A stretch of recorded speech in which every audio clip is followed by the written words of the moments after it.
Question 6. The last stanza relies heavily on which of the following? So let's read back over this stanza. And on that cheek and o'er that brow, so soft, so calm, yet eloquent, the smiles that win, the tints that glow, but tell of days in goodness spent, a mind at peace with all below, a heart whose love is innocent. So this question is requiring that you read carefully and also that you know the meaning of some terms. And now to our answer choices. A, characterizing the woman through her actions. Well, the passage does say her smiles that win and her tints that glow tell of days in goodness spent. So the speaker is telling us that he believes her actions to be good, but he doesn't show us any of those actions in particular. If he were characterizing her through her actions, he would be telling us specific things that the woman does in order to show us what she's like. So, for example, rather than tell us that her days are spent in goodness, he might show her being kind to an animal, and from that action, we would see that she's good. That's how you characterize through actions. Since he's not doing anything like that here, this answer is not supportable.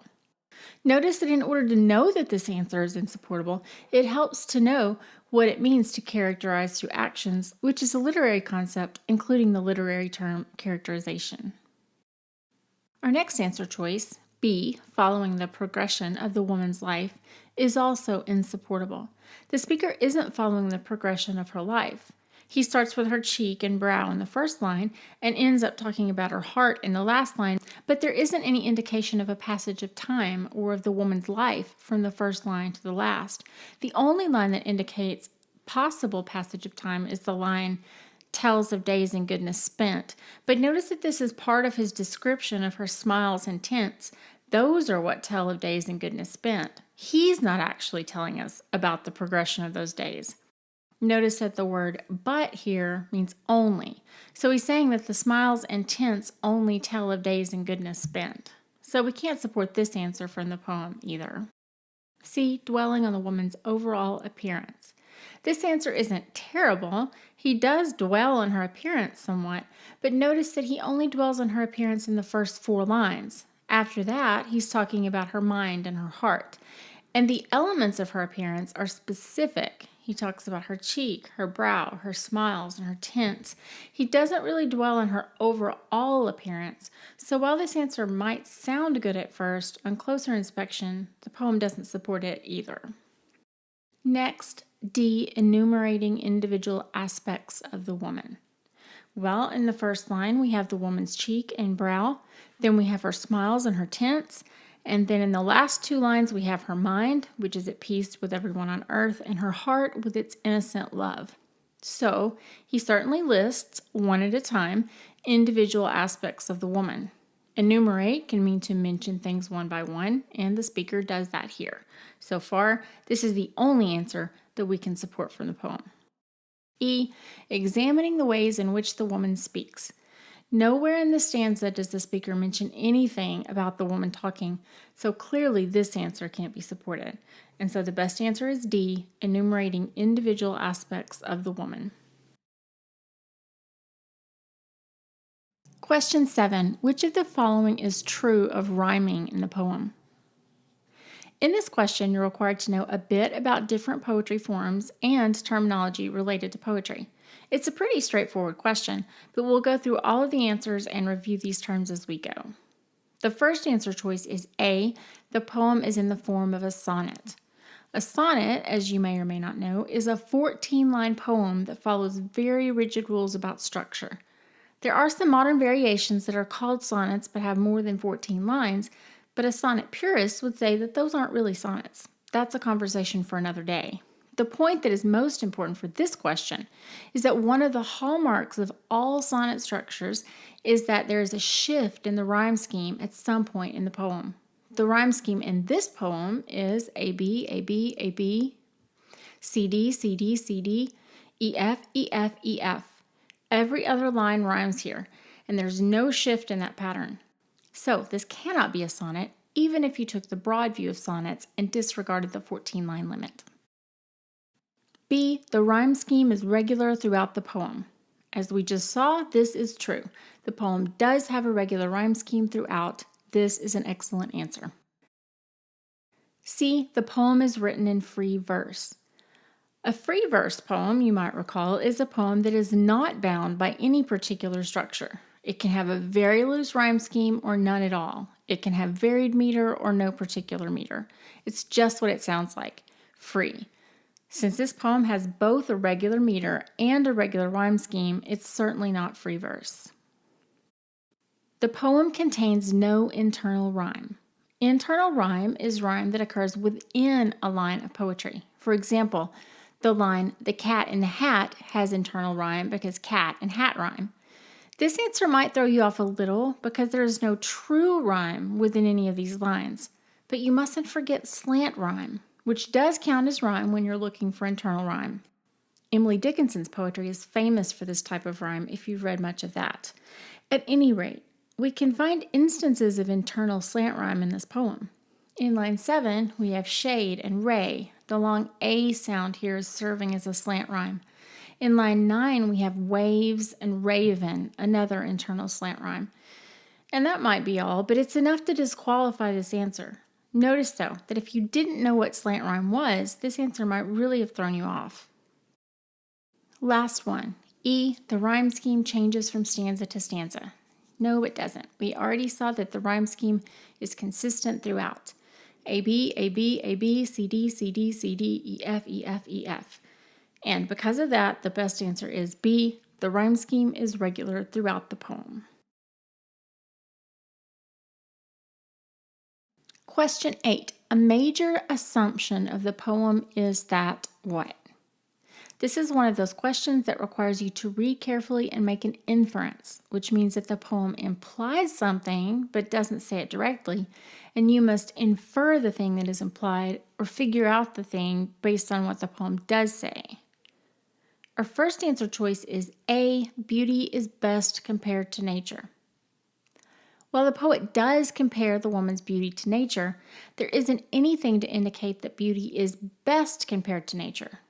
Watch out for inference answers that have absolutes or superlatives, the only something or the best something. They're often incorrect, not always, but often. About this answer, you might say, well, it's implied that it's best because it's what the poet does, and if there were something better to compare it to, he would have done that. But that kind of answer could only be used as a last resort. After all, you could also argue that he compares her to a dwelling place in line 12, as she is the structure in which her thoughts live, and a dwelling place isn't necessarily part of nature unless you're talking about a rabbit hole or a bear's cave or something. So let's look through the rest of these answers and see if we can't find a better one. We can put a question mark next to this one just in case. B, night is always more beautiful than day. This question suffers from the same problem as the last one. The speaker here does indicate, by calling day gaudy, that night is more beautiful. But does that mean it's always more beautiful? This is another one of those absolutes, always, that you should be wary of. We'll put another question mark here and keep looking. Next is C, dark hair is associated with dark thoughts. The woman does have dark hair, her raven tresses in line 9, but she doesn't have dark thoughts. In line 11, she has thoughts serenely sweet, which can hardly be called dark. This answer is contradicted by the poem, so we can just eliminate it. D, only by conversing with someone can you find out how she thinks. It could be that the speaker has been talking to this woman, but if so, we don't hear about it here. He talks about how she thinks. He says her thoughts are serenely sweet and that her mind is at peace with all below or everyone on earth, but we don't know if he's talked with her at all. So the poem certainly does not imply that only by conversing with someone can you find out how she thinks. The speaker indicates that he knows how she thinks, but we have no evidence that he's talked to her. E, outward appearance can be an indicator of inner goodness.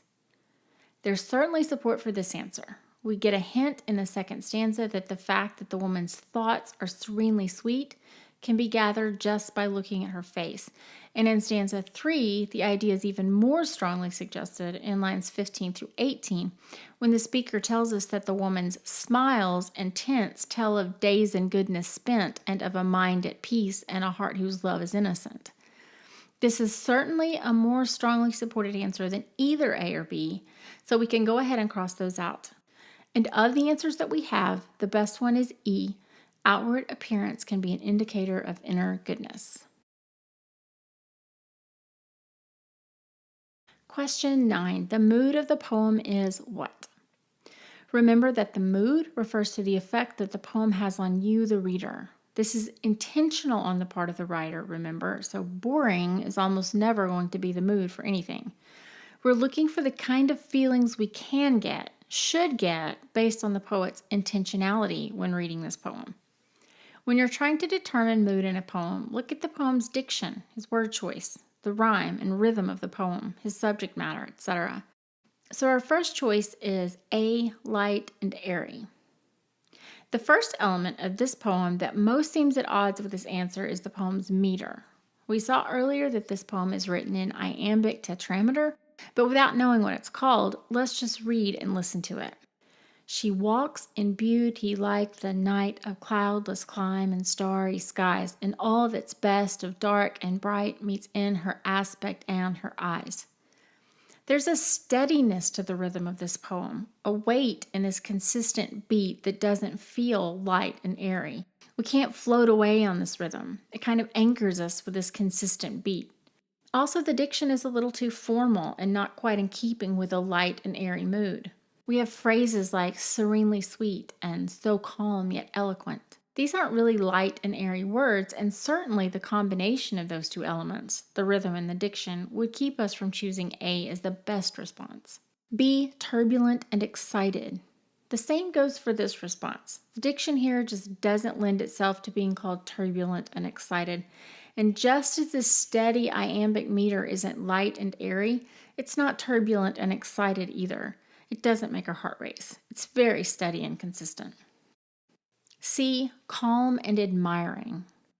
So the rhythm here, which we've already seen as steady and consistent, certainly contributes to a calm mood. The diction can also be described as calm, as opposed to excited, say. Words and phrases like mellowed to that tender light, serenely sweet, softly lightened, so soft, so calm, so eloquent, a mind at peace, all contribute to a feeling of calmness. Also, hear the soft, soothing alliteration in phrases like starry skies, cloudless clime, nameless grace, serenely sweet. We can also see, as we have before, that this poem is all about admiration. Phrases like, she walks in beauty like the night, all that's best of dark and bright meet in her aspect and her eyes, a heart whose love is innocent, thoughts serenely sweet express how pure, how dear their dwelling place. All these contribute to an admiring mood. We as readers, if we're going along for the ride with the poet, find ourselves feeling admiring of this beauty and goodness. At least the poet certainly intends that we should. So this is a supportable answer. The next answer, D, violently obsessed, suffers from the same problem as B. While the diction does express admiration, it doesn't call to mind feelings of obsession, and nothing in the steady rhythm or the formal calm diction can be described as violent. The last one, E, self-effacing and distant, is not supportable either. Even if you thought that perhaps this poem seems to make one feel as if this admiration is taking place from a distance, nothing in the poem itself lends to the feeling of self-effacement. So this isn't an acceptable response. And the best answer is C, calm and admiring. Question 10. Which of the following is true of the speaker of the poem? The first choice is A. The speaker seems to dwell more on his own skills with words than on the virtues of the woman he's describing. The speaker doesn't dwell on his skill with words. We can see that he has a certain amount of skill just based on reading the poem, but nowhere in the poem does the speaker point out or dwell on his ability. We can't support this answer. Next is B. The speaker seems to dwell more on his own morality than on the virtues of the woman he is describing. While we get a possible indication about the morality of the speaker, or at least his ideas about morality as they relate to the woman when he talks about her days in goodness spent and her heart whose love is innocent, he doesn't specifically bring up his own morality or point it out or dwell on it. So this answer is insupportable as well. C. The speaker certainly admires the woman's goodness because of his own lack of innocence. The speaker does admire the woman's goodness, but we have no idea from this poem whether he lacks innocence or not, and we certainly can't conclude that he admires her goodness because of his lack of innocence. So there's no support for this answer either. D, the speaker refrains from drawing attention to himself. The speaker doesn't mention himself at all. He focuses completely on the woman, so we can definitely say that he doesn't draw attention to himself. We can support this answer. E, the speaker conveys a feeling of sadness in his description of the woman's beauty. There's nothing in the speaker's description to indicate sadness. Lines like 11, 12, where he says, thoughts serenely sweet express how pure, how dear their dwelling place, and 15 through 18, the smiles that win, the tints that glow, but tell of days and goodness spent, a mind at peace with all below, a heart whose love is innocent, really seem more to convey a quiet kind of happiness. So E is not a supportable answer. And the only one of these responses that we can support is D, the speaker refrains from drawing attention to himself.